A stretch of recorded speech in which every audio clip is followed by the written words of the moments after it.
Hi hello friends, welcome to my channel. ನೀವೇನಾದರೂ ಒಂದು channel first time ನೋಡ್ತಾ ಇದ್ದರೆ ಪ್ಲೀಸ್ ಚಾನಲ್ ಸಬ್ಸ್ಕ್ರೈಬ್ ಮಾಡಿಕೊಂಡು ಬೆಲ್ ಐಕಾನ್ ಕ್ಲಿಕ್ ಮಾಡಿ. ಲಕ್ಷ್ಮೀ ನಿವಾಸ ಮುಂದಿನ ಸಂಚಿಕೆಯಲ್ಲಿ ಏನಾಗ್ತದೆ ಅಂತ ನೋಡೋಣ ಬನ್ನಿ.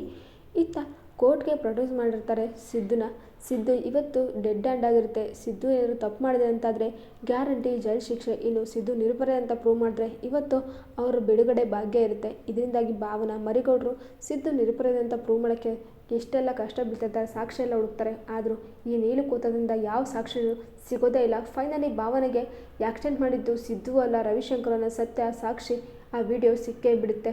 ಇನ್ನು ಇತ್ತ ಕೋರ್ಟಿಗೆ ಸಿದ್ಧನ ಪ್ರೊಡ್ಯೂಸ್ ಮಾಡ್ತಾರೆ ಮರಿಗೌಡರು, ಭಾವನ ಮತ್ತು ರವಿಶಂಕರ್, ಸೌಪರ್ಣಿಕ, ಖುಷಿಪುಟ್ಟ ಎಲ್ಲರೂ ಕೂಡ ಬಂದಿರ್ತಾರೆ. ಇನ್ನು ಇತ್ತ ಕಟ್ಕಟೆಯಲ್ಲಿ ಸಿದ್ಧನ ನಿಲ್ಲಿಸ್ತಾರೆ. ಆಗ ರವಿಶಂಕರ್ ಬಂದ್ಬಿಟ್ಟು, ಈ ಸಿದ್ದು ತುಂಬಾ ಕೆಟ್ಟವನು, ಇಂಥ ಅಪರಾಧಿಗಳಿಗೆ ಶಿಕ್ಷೆ ಆಗಬೇಕು. ಇಂಥ ವ್ಯಕ್ತಿಗಳು ಸಮಾಜದಲ್ಲಿ ತುಂಬಾ ದೋಷಕ್ಕೊಳಗಾಗ್ತಾರೆ.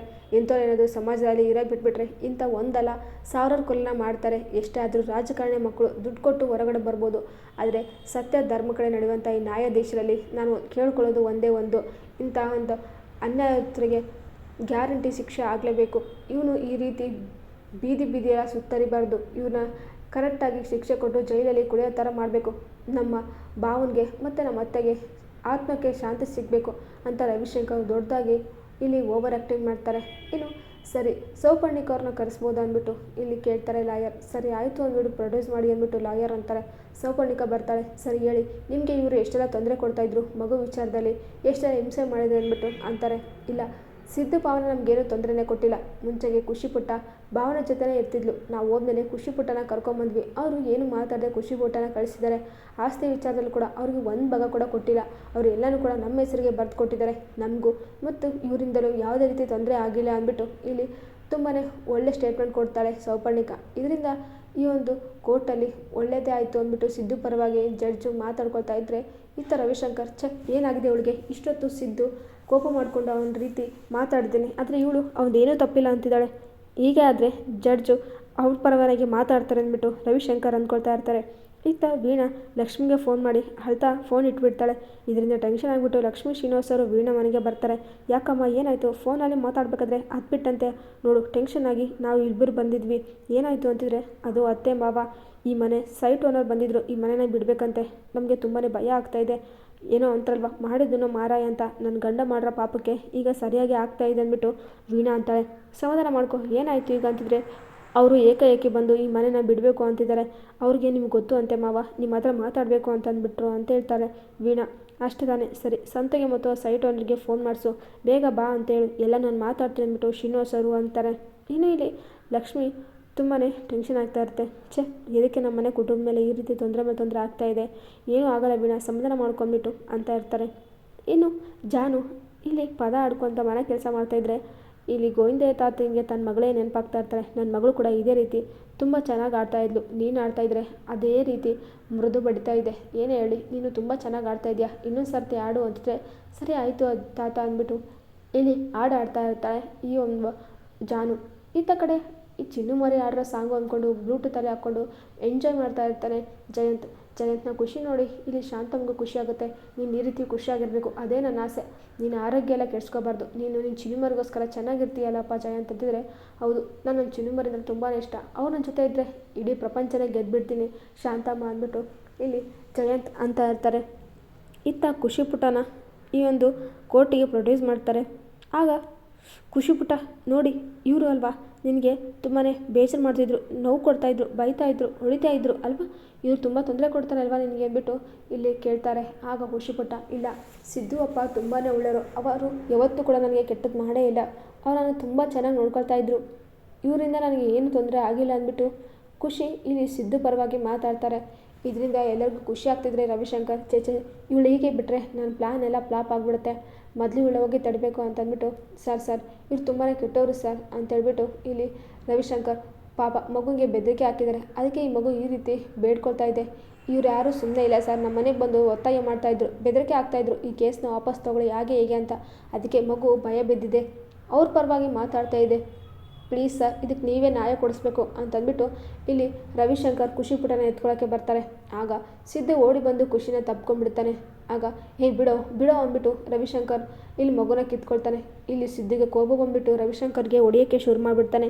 ಎಷ್ಟೊತ್ತೈದೆ ನಿನಗೆ, ಮಗು ಮೇಲೆ ಈ ರೀತಿ ತಪ್ಪ ಆಪಾದನೆ ಹೇಳಿಸ್ತಾ ಇದೆಯಾ ಅಂದ್ಬಿಟ್ಟು. ಆಗ ಇಲ್ಲೆಲ್ಲ ಕೋರ್ಟ್ ಎಲ್ಲ ಫುಲ್ ಶಾಕ್ ಆಗಿಬಿಡುತ್ತೆ. ಏಯ್ ನಿಂತ್ಕೊಳ್ರಿ, ಏನ್ರಿ ಇಲ್ಲಿ, ಅಲ್ಲ ಇಲ್ಲೆಲ್ಲ ನ್ಯಾಯ ನಡೀತಾ ಇದೆ, ಆ ಟೈಮಲ್ಲಿ ಕಿತ್ತಾಡ್ತಾ ಇದ್ರಾ, ಎಷ್ಟು ಧೈರ್ಯ ನಿಮಗೆ ಅಂದ್ಬಿಟ್ಟು ಅಂತ ಇರ್ತಾರೆ ಈ ಜಡ್ಜ್. ನೋಡಿ ಸರ್, ಇಲ್ಲೆಲ್ಲ ಇಷ್ಟು ಜನ ಇದ್ರ, ಹೀಗೆ ನಮ್ಮ ಮೇಲೆ ಈ ರೀತಿ ಎಗ್ರಾಡ್ತಾ ಇದ್ದಾರೆ, ಇನ್ನು ಯಾರ ಮೇಲೆ ನಮ್ಮ ಪ್ರಾಣದ ಮೇಲೆ ನಮಗೆ ಎಷ್ಟು ಭಯ ಇರಬೇಡ, ಆಗಲೇ ನಮ್ಮ ಮನೆಯವ್ರನ್ನ ಕಳ್ಕೊಂಡು ನಮಗೆ ಬೇಜಾರಾಗಿದೆ. ಈಗ ಈ ಮಗುನ ಒಂಟಿಯಾಗಿ ಬಿಟ್ಟು ಹೋಗೋಕ್ಕೆ ನಮಗಂತೂ ಇಷ್ಟ ಇಲ್ಲ, ಇವತ್ತು ನೀವೇ ನ್ಯಾಯ ಕೊಡಿಸ್ಬೇಕು ಸರ್ ಅಂದ್ಬಿಟ್ಟು ಇಲ್ಲಿ ರವಿಶಂಕರ್ ಓವರ್ ಡ್ರಾಮಾ ಮಾಡ್ತಾ ಇರ್ತಾರೆ. ಈತ ಕಡೆ ಜಯಂತ್ ತುಂಬಾ ಖುಷಿಯಾಗಿರ್ತಾನೆ. ಆದಷ್ಟು ಬೇಗ ನಾನು ಚಿನ್ನುಮರಿನ ನನ್ನ ಮನೆಗೆ ಕರ್ಕೊಂಡು ಬಂದೇ ಬರ್ತೀನಿ, ಏನೇ ಆಗಲಿ ಚಿನ್ನುಮರಿ ಮನೆಗೆ ಬರ್ತಾಳೆ, ಈ ಮನೆ ಮತ್ತೆ ನಂದಾಗೋಕ್ಕಾಗುತ್ತೆ ಅಂದ್ಬಿಟ್ಟು ಜಯಂತ್ ಅಂದ್ಕೊಳ್ತಾ ಇದ್ದರೆ ಇತ್ತ ಸಂತು ಬರ್ತಾನೆ ಮನೆಗೆ. ಇನ್ನು ಈತ ಕಡೆ ಸೈಟ್ ಓನರ್ ಕೂಡ ಮನೆಗೆ ಎಂಟ್ರಿ ಕೊಡ್ತಾರೆ. ಸೈಟ್ ಓನರ್ ನೋಡಿ ತುಂಬಾ ಖುಷಿಯಾಗುತ್ತೆ ಶ್ರೀನಿವಾಸ್ ಅವ್ರಿಗೂ. ಆಗ ಶ್ರೀನಿವಾಸ್ ಸರ್ ಹೇಗಿದ್ರಾ, ನಿಮ್ಮ ನೋಡಿ ತುಂಬ ಖುಷಿ ಆಯಿತು, ಎಷ್ಟು ವರ್ಷ ಆಯಿತು ನಿಮ್ಮ ನೋಡಿ ಅಂತಿದ್ರೆ, ಹೌದೌದು ಹೇಗಿದ್ರೆ ಹೀಗೆಲ್ಲ ಅಂತಿದ್ರೆ, ನಾವು ಚೆನ್ನಾಗಿದ್ವಿ, ನೀವೇಗಿದ್ರೆ ಅಂತ ಕೇಳ್ತಿದ್ರೆ, ಹೌದು ನಾವು ಚೆನ್ನಾಗಿದ್ವಿ, ಇದು ನಿಮ್ಮ ಮಗನ ಮನೆ ಅಂತ ಗೊತ್ತಾಯಿತು, ಹಾಗಂದರೆ ನಿಮ್ಮದೇ ತಾನೇ ಮನೆ, ತುಂಬ ಚೆನ್ನಾಗಿದೆ, ಆದರೆ ಏನು ಹೇಳಬೇಕು, ಇದು ನನ್ನ ಸೈಟಲ್ಲಿ ಇವ್ರು ಮನೆ ಮಾಡ್ಕೊಂಡಿದ್ರೆ ಅಂದ್ಬಿಟ್ಟು ಅಂತಾರೆ. ಹೌದು ಏನೋ ತಪ್ಪಾಗಿ ಗೊತ್ತಿಲ್ಲದೆ ತಪ್ಪಾಗಿಬಿಟ್ಟಿದೆ, ಸಾರಿ ಕ್ಷಮಿಸ್ಬಿಡಿ, ಬೇಕಾದ್ರೆ ಅದಕ್ಕೆ ಏನಾಗುತ್ತೋ ಅದನ್ನೆಲ್ಲ ನಾವು ಚಾರ್ಜ್ ಕೊಡ್ತೀವಿ ಅಂತಂದ್ಬಿಟ್ಟು ಶ್ರೀನಿವಾಸ್ ಅಂತಾರೆ. ಅಯ್ಯೋ ಪರವಾಗಿಲ್ಲ, ನಾನು ಈ ಮಟ್ಟಕ್ಕೆ ಬೆಳೆದಿದ್ದೀನಂದರೆ ಅದಕ್ಕೆಲ್ಲ ನೀವೇ ಕಾರಣ, ನನಗೋಸ್ಕರ ಎಷ್ಟೆಲ್ಲ ಸಹಾಯ ಮಾಡಿದ್ರೆ, ನಿಮಗೋಸ್ಕರ ಇದೊಂದು ಸೈಟ್ ಬಿಟ್ಕೊಡೋಕ್ಕಾಗಲ್ವಾ ಅಂತಂದ್ಬಿಟ್ಟು ಇಲ್ಲಿ ಸೈಟ್ನ ಸಂತುಗೆ ಬಿಟ್ಕೊಟ್ಟೇ ಬಿಡ್ತಾರೆ ಸೈಟ್ ಓನರ್. ಇದರಿಂದ ಶ್ರೀನಿವಾಸ್ಗೂ ತುಂಬ ಖುಷಿಯಾಗುತ್ತೆ. ಆ ವ್ಯಕ್ತಿ ಎಲ್ಲಿಗೆ ಹೋದ್ಮೇಲೆ ಥ್ಯಾಂಕ್ ಯು, ನಿಮ್ಮಿಂದ ತುಂಬ ಉಪಕಾರ ಆಯಿತು ಅಂತಂದ್ಬಿಟ್ಟು ಸಂತು ಅಂತಾನೆ. ಪರವಾಗಿಲ್ಲ, ಈಗಾದರೂ ಮಾಡ್ಕೊತೀನೋ ಕೆಲಸ ಮಾಡು ಅಂದ್ಬಿಟ್ಟು ಶ್ರೀನಿವಾಸ್ ಲಕ್ಷ್ಮಿ ಹೇಳ್ಬಿಟ್ಟು ಅವರಿಂದ ಹೊರಟೋಗ್ತಾರೆ. ವೀಣಾಗೆ ತುಂಬ ಖುಷಿಯಾಗುತ್ತೆ. ನೋಡಿರಿ ಅತ್ತೆ ಮಾವ, ನೀವು ಬೇಡ ಅಂದರೂ ಕೂಡ ನಿಮಗೋಸ್ಕರ ಎಷ್ಟು ಕಷ್ಟ ಬಿದ್ದು ಇಲ್ಲಿ ಬಂದು ನಿಮ್ಮ ಪರವಾಗಿ ಮಾತಾಡಿ ಇವತ್ತು ಈ ಸೈಟ್ನ ಉಳಿಸ್ಕೊಟ್ಟಿದ್ದಾರೆ. ಈ ಮನೆ ನಮ್ದಾಗಬೇಕಂದ್ರೆ ಅದು ಅತ್ತೆ ಮಾವನಿಂದ ಸಾಧ್ಯ. ಈ ಮನೆಯಲ್ಲಿ ಅವ್ರು ಇರೋಕ್ಕೆ ತುಂಬಾ ಅಧಿಕಾರ ಇದೆ, ಆದರೆ ನೀವು ಈ ಮನೆಯಿಂದನೇ ಅವ್ರನ್ನ ಆಚೆ ಇಡ್ತಾ ಇದ್ದೀರಾ, ನಿಮಗೆ ಏನ್ರಿ ಒಳ್ಳೇದಾಗುತ್ತೆ ಅಂದ್ಬಿಟ್ಟು ವೀಣಾ ಬೈತಾ ಇರ್ತಾಳೆ. ಇನ್ನು ಇತ್ತ ಕಡೆ ಸಿದ್ದು ಮಾಡ್ತಾಯಿದ್ದು ನೋಡಿ ತುಂಬಾ ಕೋಪ ಬರ್ತಾ ಇರುತ್ತೆ. ಇಲ್ಲಿ ಜಡ್ಜು ಕೂಡ, ಏನಯ್ಯ ನೀನು ಈ ರೀತಿ ಮಾಡ್ತಾ ಇದೆಯಾ, ಗೊತ್ತಾಗಲ್ವಾ ಇದು ಕೋರ್ಟು, ಈ ರೀತಿ ಎಲ್ಲ ಕೈಗೆ ಮೈಗೆ ಬರೋ ಆಗಿಲ್ಲ ಅಂದ್ಬಿಟ್ಟು ಅಂತ ಇರ್ತಾರೆ. ಸಾರಿ ಕ್ಷಮಿಸ್ಬಿಡಿ ನನ್ನ, ಆ ಮಗುನ ಈ ರೀತಿ ಮಾಡ್ತಿರೋದು ನೋಡಿ ತುಂಬಾ ಬೇಜಾರಾಯಿತು ಅಂದ್ಬಿಟ್ಟು ಅಂತ ಇರ್ತಾರೆ.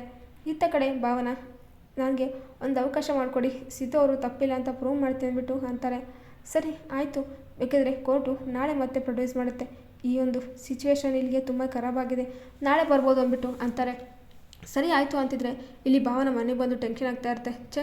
ಸಿದ್ದು ಸ್ವಲ್ಪ ತಾಳ್ಮೆ ತಾಂಡಿದರೆ ಇವತ್ತು ಹೊರಗಡೆ ಬರ್ತಾಯಿದ್ರು, ಏನು ಮಾಡೋದು ಈಗ ಅಂದ್ಬಿಟ್ಟು ಭಾವನ ಅಂದ್ಕೊಳ್ತಾ ಇರ್ತಾರೆ.